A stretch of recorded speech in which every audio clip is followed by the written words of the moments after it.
It wasn't talking to me. So I went to shut it off, and I have an iPhone. The way I shut it off is I hit like the volume button and the power button. You hold those down, and then it'll bring up a thing that says, the emergency thing, where you slide to the left and do double tap to power the phone off. All right. So I slid, and it wasn't talking to me, but I knew that from past experience that you gotta go tap all the way to the left to get it to shut off. So I got it to shut off, and I restarted it, hoping that the voice would start talking again. Well, it started talking again, and it said that emergency services has been contacted. And I'm like, and this is like 6 o'clock in the morning. So, okay, should I try to call the police and tell them it's a false alarm? Or should I wait and just tell them when it gets here?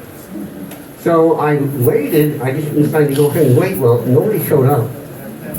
So now I know that I'm going to have to figure out how to get that connected because, I live like 4 miles from here. It's not like I live out in the country. I don't know why it would say that emergency service is coming and they did not come. So I just want to share that real quick. This is Beth. William gave the same story earlier this morning. Same situation happened to him.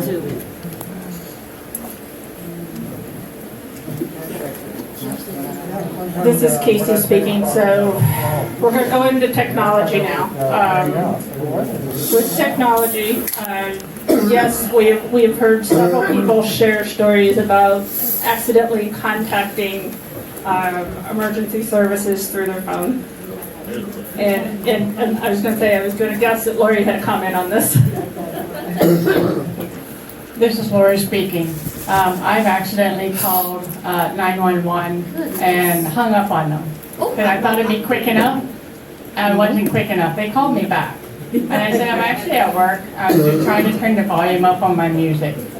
And I pushed the wrong buttons. So it does happen. The 911 dispatch know that happens. I don't know why you didn't get a call or somebody show up at your door. Maybe it didn't complete because you turned the phone off. It's hard to say. All right, so first thing we want to talk about with technology is we've mentioned several alerting systems. The one that I'm most familiar with is the Serene system. Like we said, it is a wireless system. There are the wired ones. How the Serene system is a little different, and actually I think the home aware that Beth was able to bring into also has a wearable pager, almost like a pager type thing that you can wear that vibrates. So this system is tied to, like I said earlier, it has that base system that is a clock. There's different pieces that you can attach to it. On the Serene system, it has, you'll see it laying up here in the front of the room. We'll let you guys explore this in a little bit. But basically, it has a base that you can set your phone on. And when you set the phone on it, when you get a phone call or even like an alarm or something like that, it activates the bed shaker or the light or the other pieces. It has the ability to connect the bed shaker. It has the ability to connect a flashing light. Hold on just a second.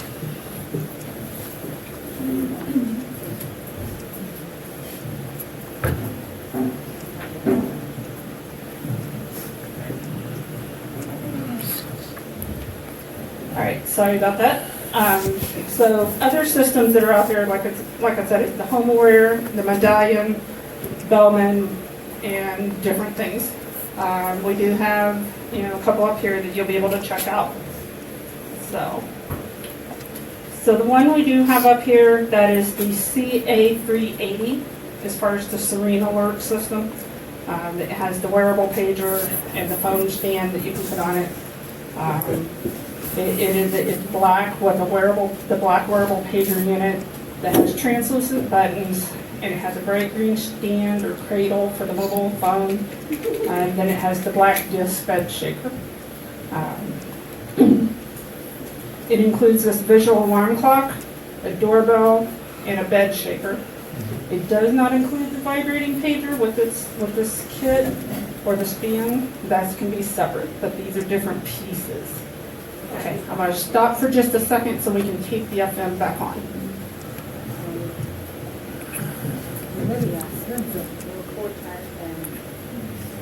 What's the cost?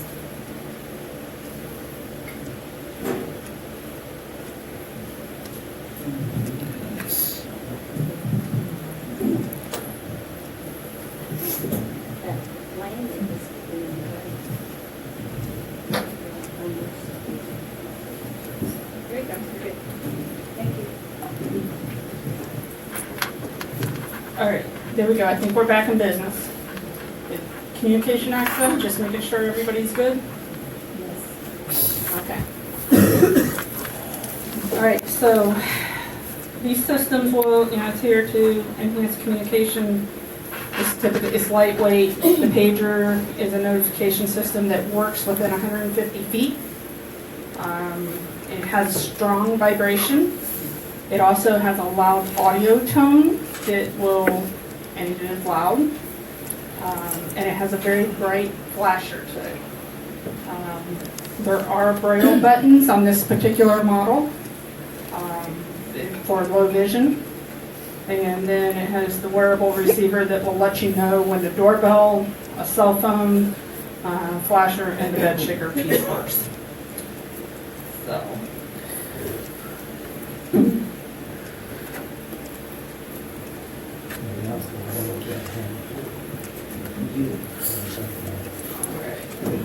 Give me just a second here. I'm checking.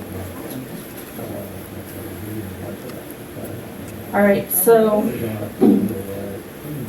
these, as far as the devices, the thing that's important to know about these alerting systems is you can, in some situations, get them free of cost. So you can connect with iCan Connect, can sometimes get these for you. It will depend on your state's program. There are some centers that can, as far as this organization, the Society for the Blind can help with that. I don't know if you guys are aware of it, but another thing to look into, I know Wendy had mentioned the Centers for Aging. Another possibility is either your Center for Independent Living. That's actually a resource that you can tap into. A lot of people aren't aware of this because Center for Independent Living actually goes from birth to death. So they do all ages. So the thing that's good about these is that, it's, as far as this system is, it's portable. As I said earlier, it works off Bluetooth, so it's not hardwired. You can use it at work. You can use it at home. You can move it from place to place, so it's not like you're losing it after it's been obtained. Someone, I think it was Rhonda that mentioned earlier, that there are some fire departments that will issue alert systems and so forth. You have to see what's in your area. We're not well versed on what is here.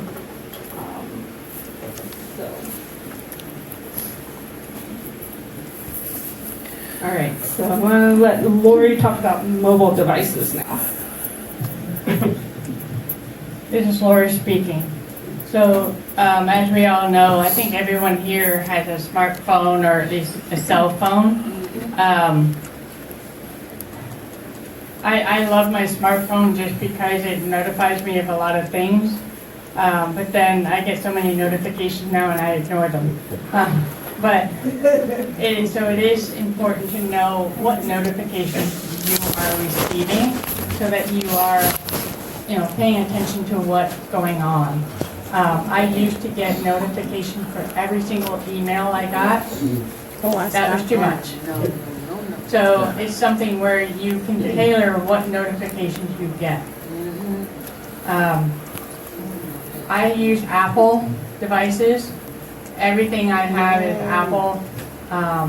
there is Android. It mostly has caught up to Apple as far as accessibility and notifications for weather and other things like that.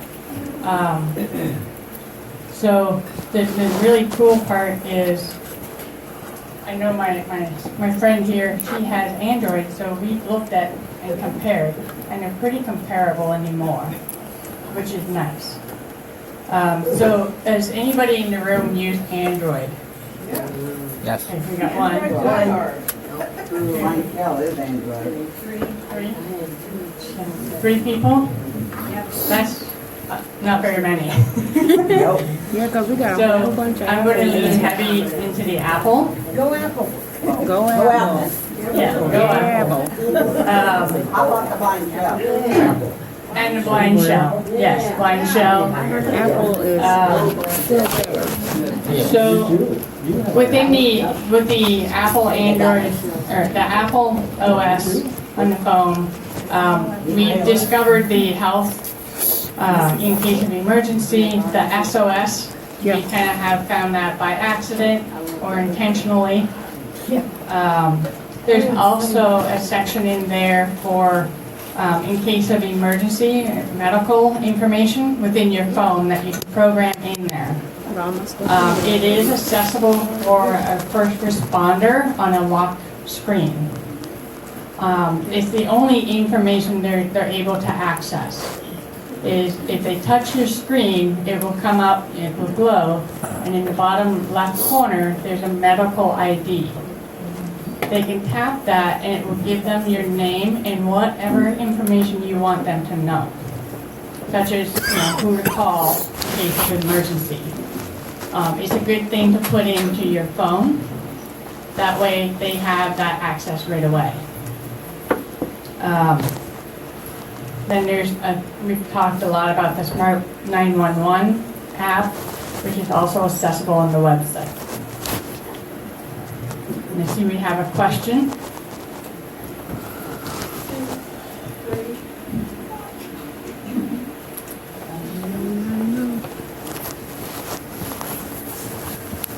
Who's first, Lydia?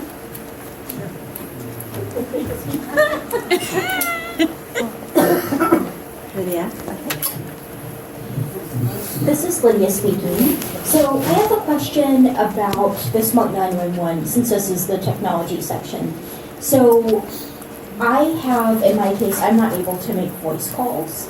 So I have a text number and an IT relay number. Do you guys have a recommendation on which one I should input into the Smart 911? Okay.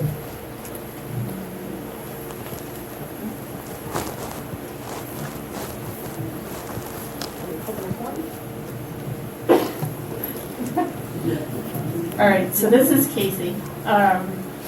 The number that you register is where you're going to get your alerts.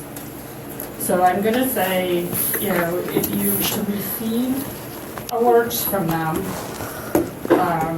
and the number that you're registering is where you're calling from. So if basically, if a number is, so what is happening with Smart 911 is you are registering the number that if a call comes from that number to 911, that is when this is activated. So I would say probably your text number, because then that would be, when you're calling from, that's what's going to show up is the call is coming from, right? Is that who you're calling from, or would it be coming through the relay that you're using? It would come through relay, if you can do So it. it's coming from the relay then? But then the relay Okay, number. so if it's coming from the relay, if the call is actually, basically what would show up on caller ID is where it's coming from. So if it's coming from the relay, then you probably do want to, and maybe this is a question to contact Smart 911 and confirm that with them just to make sure. I'm not an expert on that, but I mean, they do have a customer service, and that would be a good one to check and ask just to make sure. Thank you.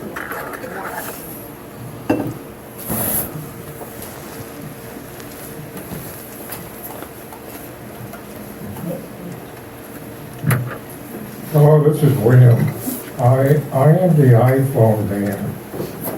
and I use it a lot, and very helpful, but there's just some problem with it. I need the voiceover on so I can see what I'm doing, but the voiceover will tell me what am I doing. And the problem with that is gesturing is different from the non-gesturing. When you use the voiceover on, you have to do the different gesturing. It's not the same as the non-gesturing. So a lot of people ask me when I borrow my iPhone, they can't figure out how to do a tap, single tap or double tap, because I got the voiceover on. So it's a little bit confusing. You have to know what you're doing. Thank you. William, there's a simple answer for that. Don't loan out your phone. There you go. Justin? Really, something. It is on my face. Is it for the big picture? The bed shaker? What was the first part? What's the first part? He said he has a vibrating bed. And would that be good for the shaker? No. This mattress has a vibrating component, and would the bed shaker be a good idea with it? Well, you might confuse the two, right? Maybe? Rhonda? Okay, this is Rhonda. Two really quick things. We were talking, Gary and Kathy and me, we were talking, and we just said 911. And at both of our houses, the phone, all three called 911 at the same time. And my Oh, other dear. story is, I was going to turn off that emergency SOS, and my nephew Jumbo said, "Oh, don't, and Rhonda, don't." Yeah, don't I do went to that. a ball game, and I had AFib, and I didn't know it, and my screen lit up, fire looked red, and said, "Go immediately to emergency room." And it turned out that he had heart trouble, and the iPhone detected it. Thank you, Rhonda. Good stories.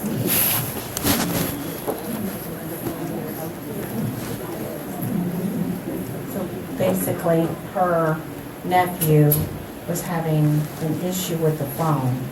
Oh, no, with his heart. And the app alerted him with a red screen that said, "Go immediately to emergency room."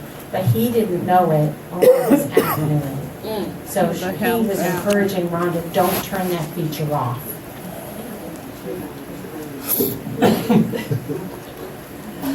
All right. Dr. Lloyd. So this is Laura speaking. That's where the Apple and Android do have a lot of those features in there that we may not know. I'm guessing maybe his phone was connected to his watch, which is connected to the health app, Yep. which with the newest updates, I can't keep up with them. I don't know if anybody else here is able to keep up with all of these updates that they keep coming out with. I wish they fixed that. But sometimes they do cause problems for us. But that health app is monitoring our heart. Yep. So that's really fantastic that it really helped him and alerted him, hey, you need to go to the ER, you're having some health problems. And those apps are built in. So there's additional apps that we can put into our devices. There's like closed caption apps, and like Lydia mentioned, the the voice relay apps to make calls and things like that. So for communication, texting, I use a closed caption app on my iPhone. And it's really cool because I can change the background so that I can see a black background with white text. I can make the font bigger. For some consumers I work with, we connect it to their iPad because they need larger print.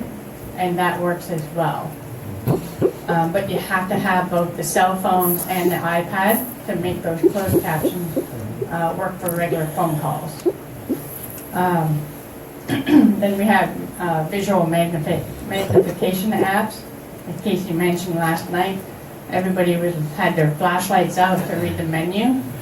I used the magnifier app just to make the text bigger. I didn't really need the light because the magnifier does it itself.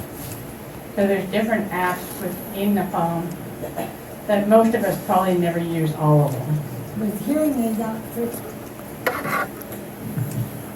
Here's somebody. the hearing aids.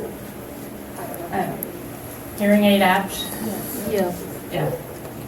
So, yeah, there are hearing aid apps because I have 2 hearing aids and it's on my phone. I have a work phone and a personal phone, so I'm constantly switching between the 2 phones. So, yeah, there's tons and tons of apps.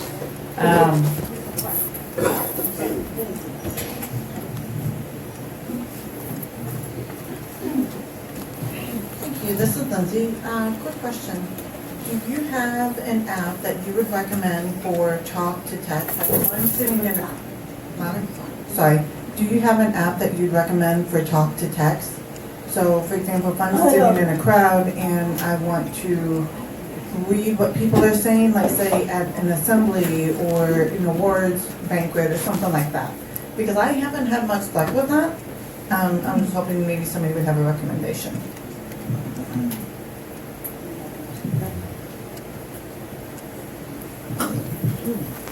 So this is Katie. You're going to have to play with some of them and see what works best for you. I know something that I do is I'm in a lot of meetings, and while we have, captioning on a lot of the meetings, I use what we call Otter, O-T-T-E-R. There's a free version and there's a paid version. I went ahead and paid for the version because I use it often enough. It gives you so many hours a month. You can open, if you have an iPhone, you can open the Notes app and hit the microphone, and down at the lower left right hand corner, and that's free. But I've had the issue of it will only run for so long, for 40 minutes. Okay? So, but if you're in a shorter call, like if you're in a room, it can do it so it's on your Notes app, and it will literally, basically transcribe what's being said. So that is a free thing that can be done. There are various other ones out there. I don't know if you have a list of resources. I know Beth, or not Beth, but Lori and I kind of looked into some a while back. We'll have to, if we need to, maybe what we can do is look and see if we can get a list as far as folks look up a list and see if we can share that out. But yes, there are different apps out there, and actually, you know what, I'm telling you what. There is actually a list of different apps and stuff, I think, on the flash drive for some different things. So check that first, and we'll follow up if we don't see that on there. So, okay. This is Lori speaking. So some of the other emergency apps, FEMA is a good app to have. I mean, it tracks where you are. Like I'm traveling, both Casey and I are traveling, so it tracks where we are. So if there's an emergency here in St. Louis, we'll be aware of it. I mean, I don't need to know if there's an emergency back home right now. I mean, it would be good to know, but I need to know my immediate space. Red Cross is another app that you can download. Again, Smart 911. And then weather apps. Just the weather apps are going to let you know if there's a thunderstorm. What are you going to need to go outside. My parents, they live in Canada, so I track where they are. They're older, so I do actually track where they are. And so I have an app that's called Alertable, and it's only for Canada, so it's just like the Smart 911, but it's in Canada only. So I put in their address. So when they get bad weather, I know probably before they do. So it's fun on our Sunday calls. It's like, how was your weather this week? Was there anything eventful? And they'll say no. And it's like, well, you had a storm. It's like, well, yeah, it didn't affect us. So those are, different weather apps. Use what works for you. Apple comes with a weather app. I don't like it, but I still have it in my phone. I put in another weather app that I like better because I can read it better. So it's using what works for you. We know of some of those emergency features that can trip us up. Some of the newer phones, I don't have the new phone yet. Maybe some point I will, but there's some satellite features that are coming out, which I don't know that I really need a satellite connection because there's some tricks with that. If there's no cell towers available, you're supposed to be able to have still access to making calls using the satellite. But the tricky part with that is you have to be outside in a field with nothing between you and the sky. Right? We can do that in Iowa. There's no trees there. But I don't know that we can really do that here in Missouri because you have a lot more tree cover and things like that. And if it's at night, I'm not going to be able to tell if there's anything above me. So, but it is a good feature to know about, that it can make SOS calls via satellite. So connecting with emergency services, if you're out hiking in the woods, I don't know that I would do that myself at this point in my life, but who knows? Some of us here are adventurous. Let's see, what are some others? We kind of know the press and hold the side button and one of the volume buttons we'll call emergency. William and Jeff have mentioned that. And I think Jeff has a question. And over here.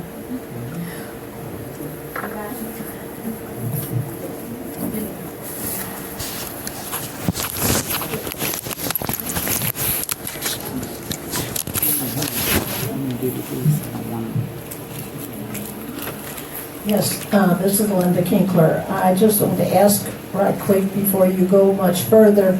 You mentioned that you do not care for the weather app that comes on the iPhone. What weather app do you like better that you can read better?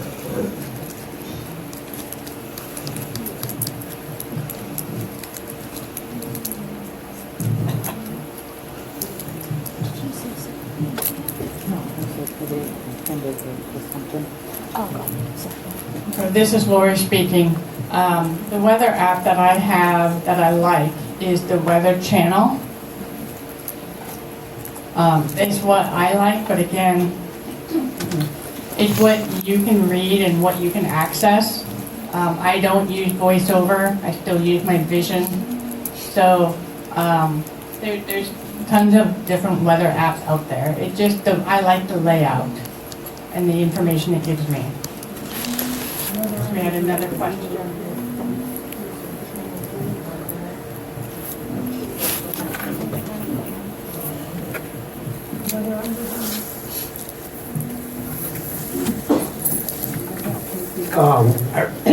Jeff Wilson, I'm just gonna follow up.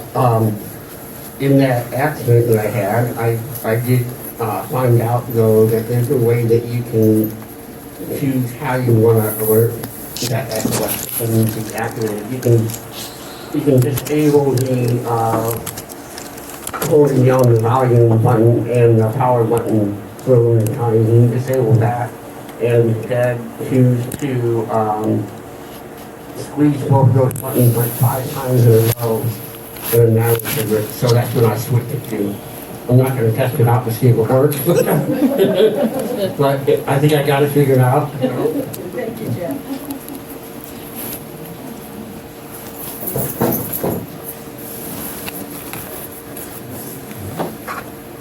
William.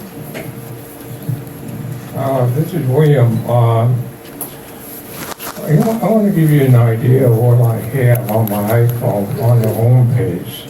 And this is the way it's maybe useful for emergency. And on the home page, what I have, I'll give you the application.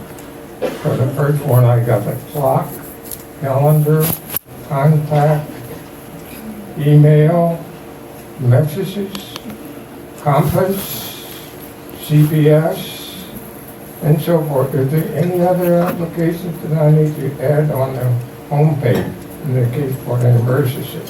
Thank you.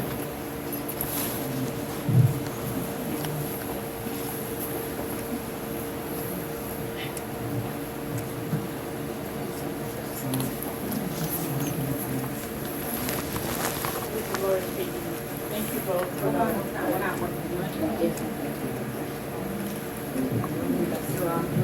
We're back on.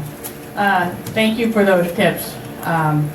Pushing the side buttons and the power button 5 times will probably be more accurate for getting the help and the emergency response you want, not the accidental ones. And I've done it. So another feature in the Apple that came out that was new, is new a while ago, and I didn't know it was activated on my watch. And it's to detect if you have a fall or a severe crash. Yep. So I'm standing on my front porch and a hornet flew in my face. So I'm waving my arms to get it away from me. I don't want to get stung. Well, then my watch starts beeping and vibrating. I look at it and it said, "We detected that you fell." I'm still standing. I'm like, what's going on? And then it's doing a countdown that I'm going to call my spouse to alert her that I fell. I'm like, I didn't fall. So I stopped the countdown. So it's a cool feature that seems to activate itself like everything else. So that's why it's important to have in your contact for your medical ID as to who to call. Then if there's nobody there, it's going to call 911. You know, because if they don't respond, then it's just going to go down that chain of making those calls because it's looking out to keep you safe. And those features show up as well in the Android phone. It's the same idea, and the watches.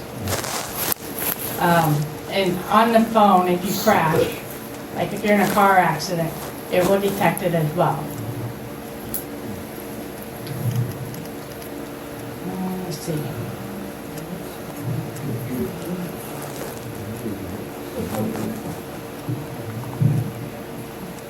Let's see. Do you want to go through all of these?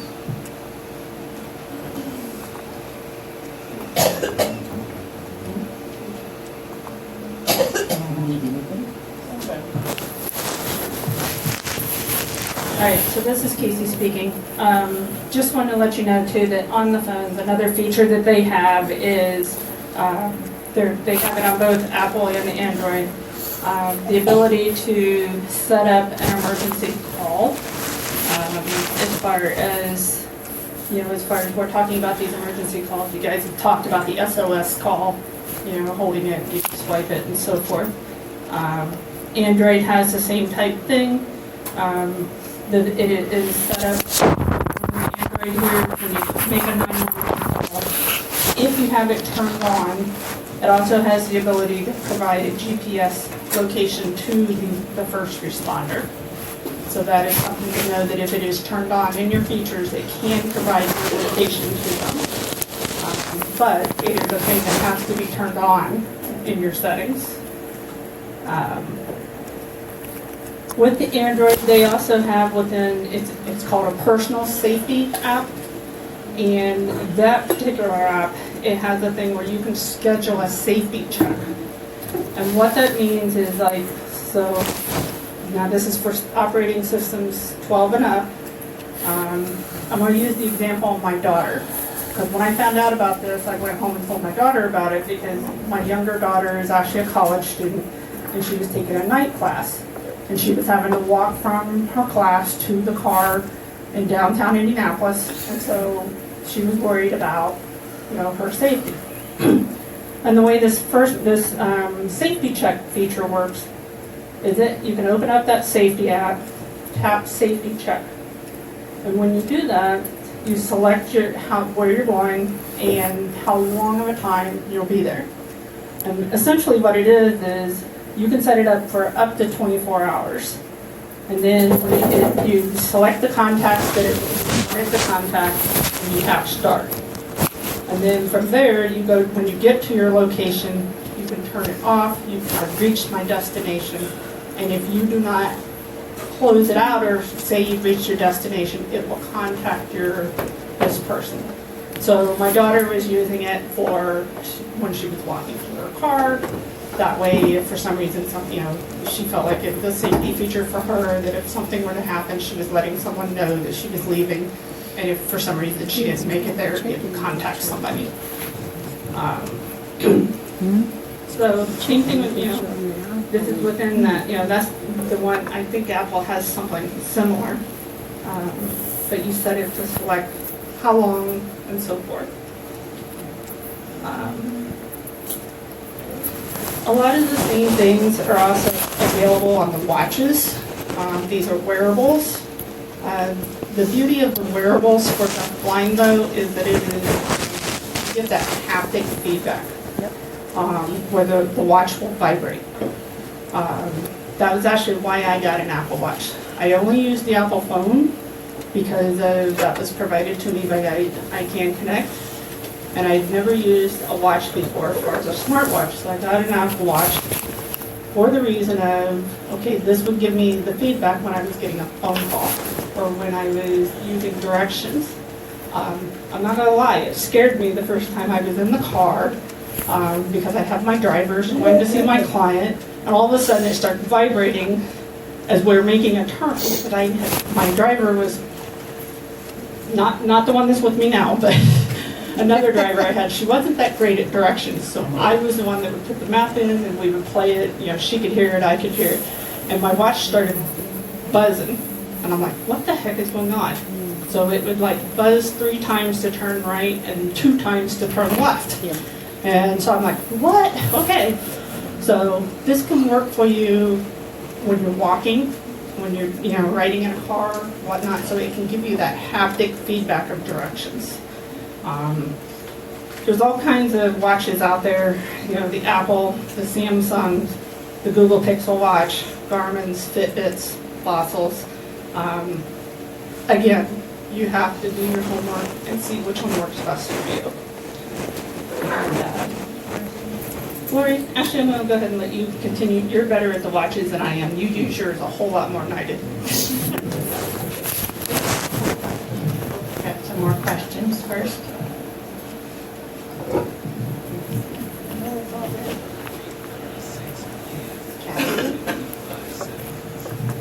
Hi, this is Kathy. I am curious. I have a trail at the end of my street that I would walk, and then when I come back, I have a hard time finding my way back home because it's not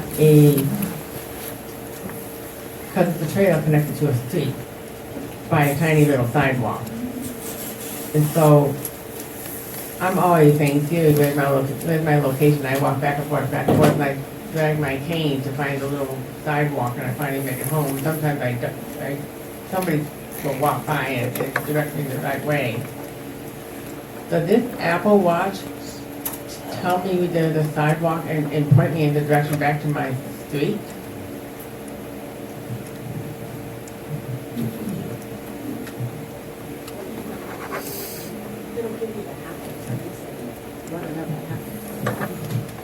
So this is Lori speaking. If you're doing the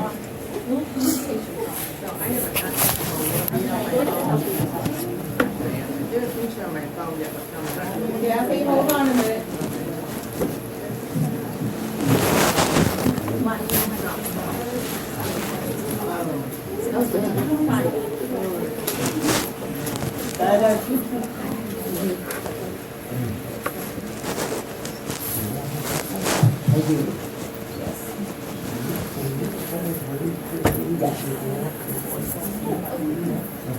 So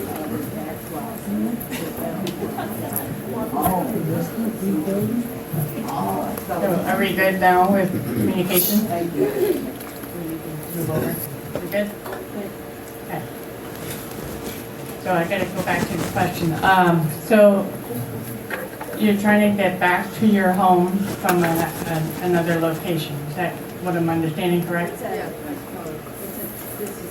It's a trail that doesn't intersect with the sidewalk on nice straight lines, and then she has to cross the street. So finding the sidewalk from the trail is difficult.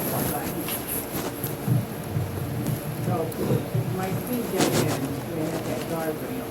And on the guardrail, both sides is a little sidewalk that goes to the trail. When I come back down the trail, I'm trying to find that sidewalk and it gets connected to my dead end street. So this is Lori. It can narrow me down just to my feet, right? And then I can kind of find that little sidewalk. But I am walking back and forth, back and forth.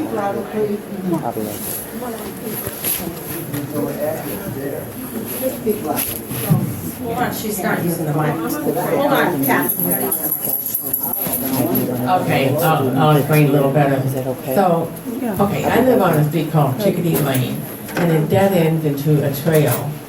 And the way it dead ends, there's a guardrail at the end of the street so cars can't go onto the trail. But there's a sidewalk on my street that connects to a little sidewalk up to the trail.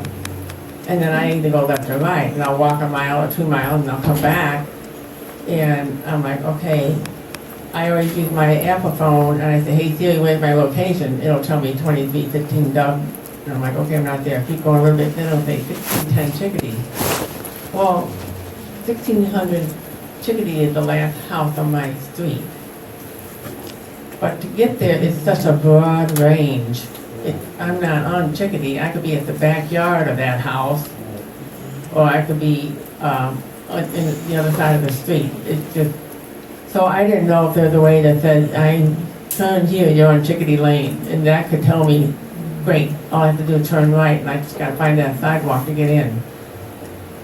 The house address at the end of the street does not give me a direct location to turn. It just gives me that whole lot. Can the haptics on her phone, on a watch, give her what she needs? Yeah, I did have to go my phone. All right, so this is Casey. Did you have a different thought, Lori? This is Lori. One thought is on, I believe on the new watches, I haven't tested it out, is what's called like, is a compass that it may retrace your steps. But like I said, I haven't tested it out. My thought would be, is really to contact an orientation mobility instructor and see if you can do some training in that area to get more landmarks so that you can navigate it safely and more efficiently. This is Casey, and I'm going to pretty much echo the same thing that Lori just said. My thing would be, the watch is going to mirror pretty much what your phone is saying. So that's where I don't know that it will give you any further information. So I would say that yes, let's work on the, you would need to contact an O&M, because the O&M instructors should be versed on the different technologies that can help you with mobility. So.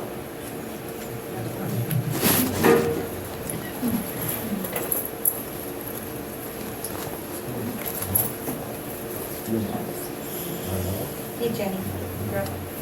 I just had a suggestion to that question, is that there are some apps that you can use where you can go to your location that you want to be able to find again, and you can drop a beep in there, and it makes a noise, but it also does a vibrate on the phone, but I'm not sure about on the watch. Nice. Great. Is there somebody else? Yes, this is William. Getting back to Kathy Renick's experience, I wonder if that guide dog would keep her on the track. if the guy don't know the routes. Thanks for the suggestion.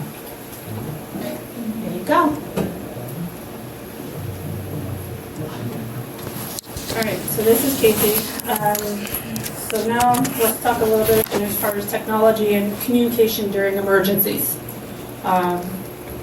We've already kind of talked, I've heard Lydia talk about, real-time text. That's one format. We have video relay services, which is for those that use ASL. Of course, the text to 911 that's been brought up, and the smart 911 and your emergency and government alerts.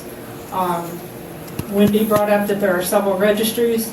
You might look in here locally and see if there's any, so like in the county that I'm in, I live in Hendricks County, there's a Hendricks County alert, emergency alert.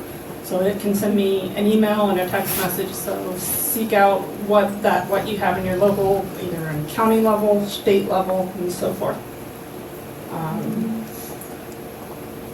The biggest piece to all of this, everything we've talked about today, you have plan A, plan B, plan C, and plan D. What are your backups when things do not work? Having that in place will help you deal with anything that comes your way. So when your technology fails, what is your next step? How are you going to handle that failure? Is that pen and paper? Is it communication verbally? Is it trying to use a phone? What does that look like for you? Have your plans in place. Okay, I see Jeff has his hand up for a question.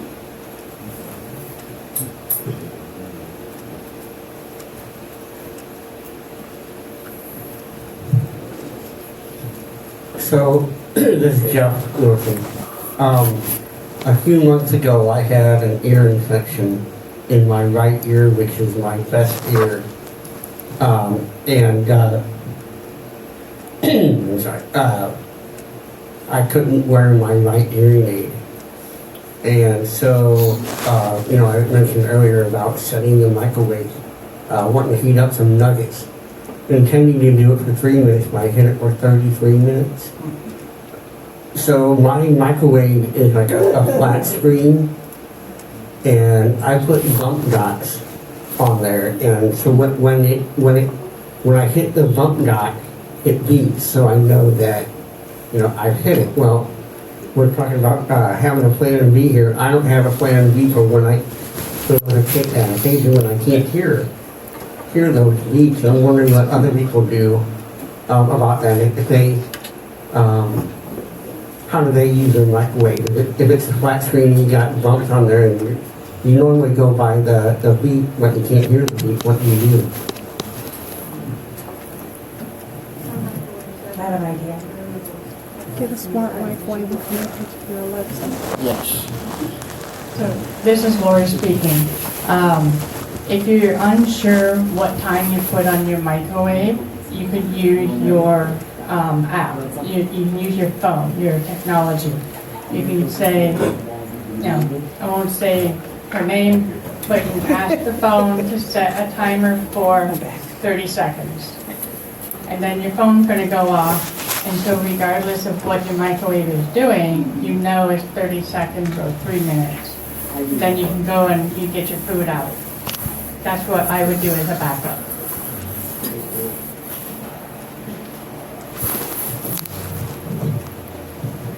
So this is Lori. So we're just about done. We're running a little bit behind.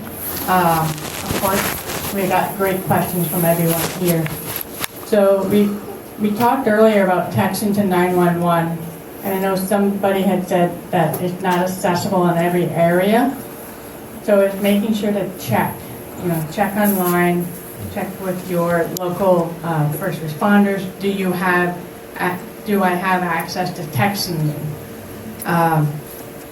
We do have a phone number in our PowerPoint that's on the flash drive if you want to call. There's also a VP number. What?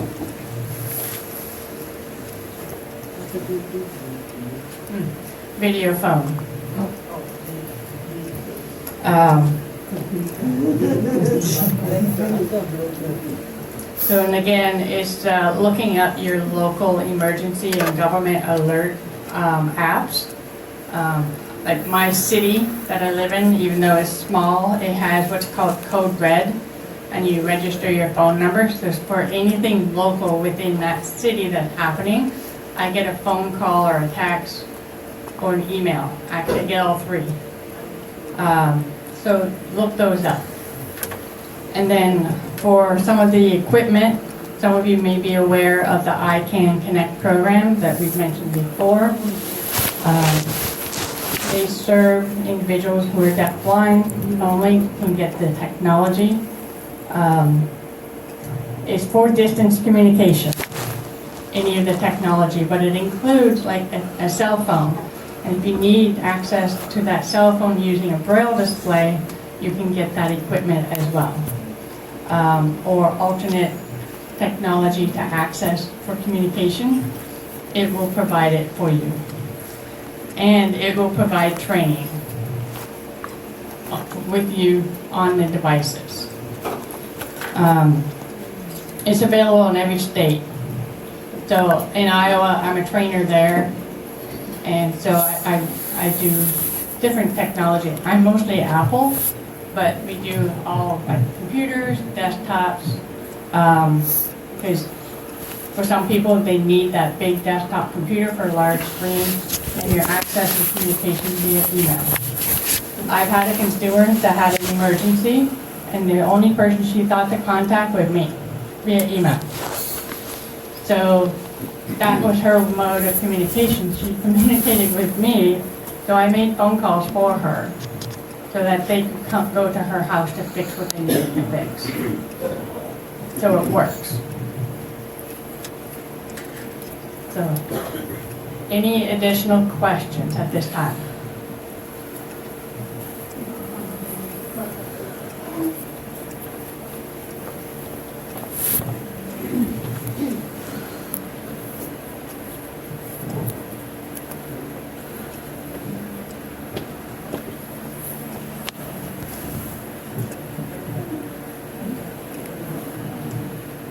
I do have a question, not specifically on technology, so I hope it's a good time.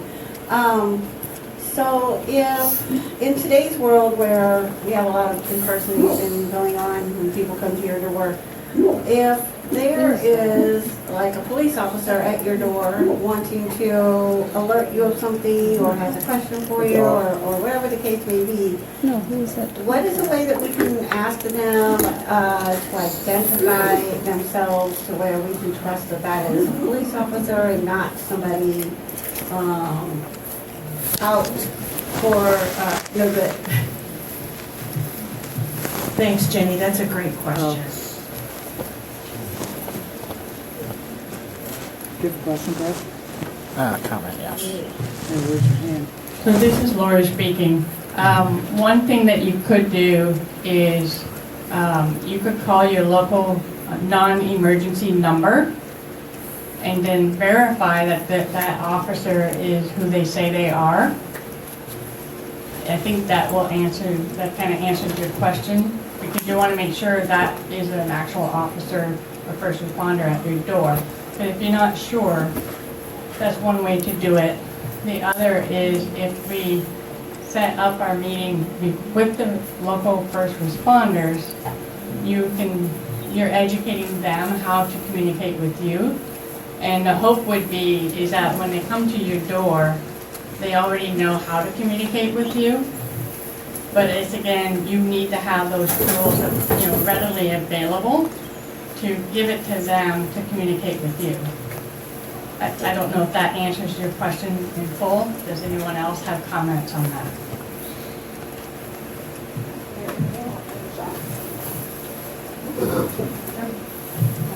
Raise your hand, Brad. Jeff was supposed to already know.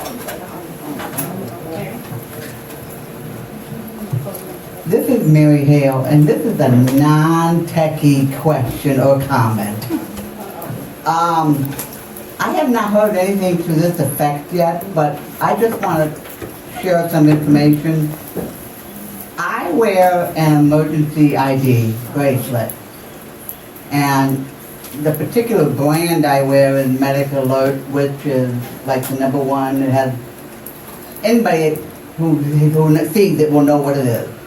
On my ID, it does, because you can describe anything you want. It does say deaf, blind, cochlear implant with an S, because I wear 2, and it has an 800 number on there.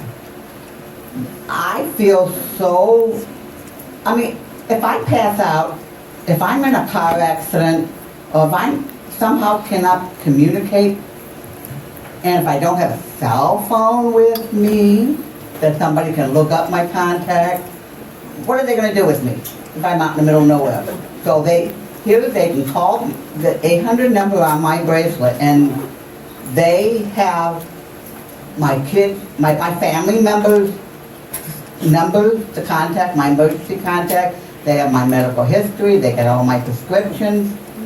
So, and it costs me about $4 a month is what it boils down to. For me, it is worth it to wear, you can have a necklace or a bracelet, it doesn't matter. And they have all kinds out there, but the point of the matter is, it's on my wrist, it's not coming off. If I'm in a car accident, my cochlear come off, I'm definitely totally deaf, can't see.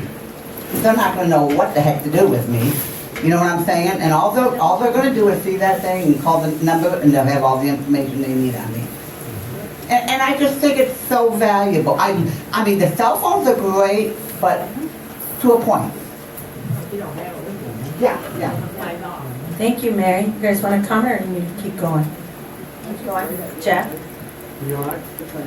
I sound my own. Yeah, great. Solved his own question. I love that. Here we go. One more. Brett, coming to you. Okay.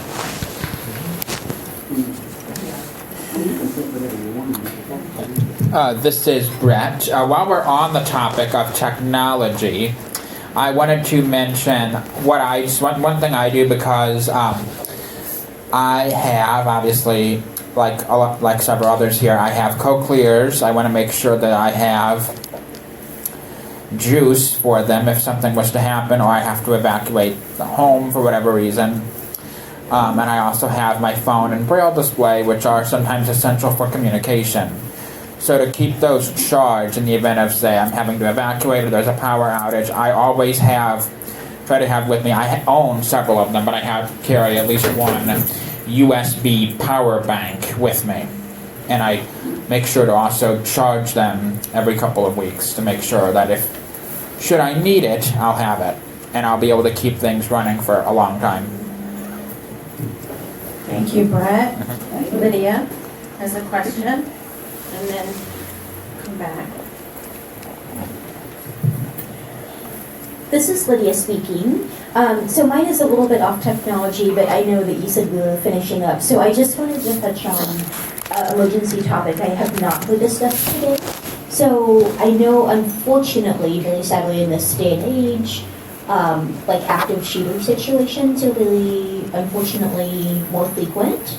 And so I'm curious if you have any safety tips for someone who is deafblind in that situation, whether it be with, in that moment, and then also first responders who are, of course, there's a threat if you're not responding adequately, to their satisfaction. That could be an issue. So just curious, any thoughts you have on either of those topics?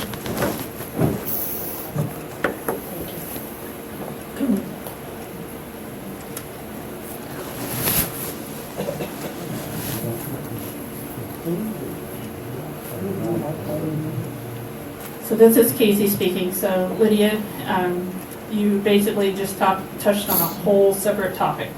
Yeah. So yes, that could be a whole nother lesson, if you will. We actually went last year, we did some seminars, and we actually had a panel of individuals who showed up that was on our call. And one individual shared a story of she was in a mall, and there was a bomb threat. And it was there was her and a group of deafblind individuals, a group very much like this group, although more of them were signers. And they were in a mall, and all of a sudden it was everybody evacuate now. Nobody was with them, nobody was able to give them any information. Everybody was rushing out of the mall because the word had gone out that there was a bomb. And their group did not know what was happening. So then as they finally made their way out the doors, police officers who are stressed to the max anyway, were all over them because they didn't know how to respond to them. They didn't understand that they were deafblind, and it was not a good situation. So yes, it is a whole other topic that could be discussed, and we could go on for a while. It is very much a thing of learning, going and educating. I don't know that we have enough time today to go into what you're asking for. Because we're actually almost out of time for today. But I do want to say that yes, that some things you can do as a deafblind person. You need to know your needs. You need to know how to advocate for them. You need to know how to tell people what you need. First of that is Lori and I also do a self-advocacy course, if you will. And with that is you got to know what you need first before you can tell other people what it is. And to do so, identifying what that is and knowing how to, knowing what the laws are, knowing who to reach out to, your state advocacy agencies and so forth. So this is Lori speaking. To add to that, one of the things is having those communication cards, always with you. That would be something that could help with communication if you, again, is remembering that, like Casey said, the officers in some situations are going to be stressed. They're looking to move everyone at once. They're not going to look at details in that moment.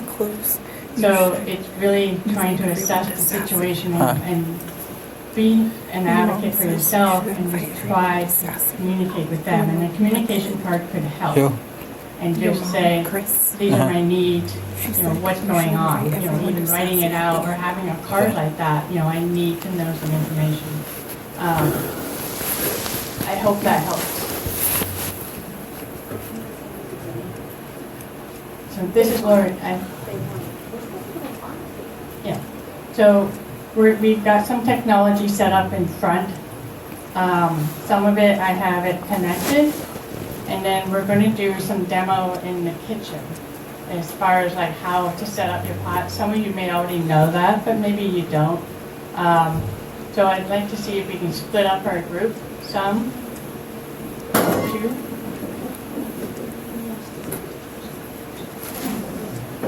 Okay, so who would like to go into the kitchen? What are they doing in the kitchen? Yes, we're going to have Looking at how to people swap. put a pot on the stove and do it safely. We have 40 minutes. So is there anybody who wants to do any demo with me in the kitchen, or do we all want technology? Do you want any demonstration in the kitchen? Show of hands. For which one? Demonstration in the kitchen or over here with this technology stuff? So who wants to do technology? Show of hands. You don't know how to do that. I've been in the kitchen since I was 5 years old. I know. Isn't that crazy? Yeah. Okay. So the ones that put their hands up for technology, I'll have you meet up front. Oh,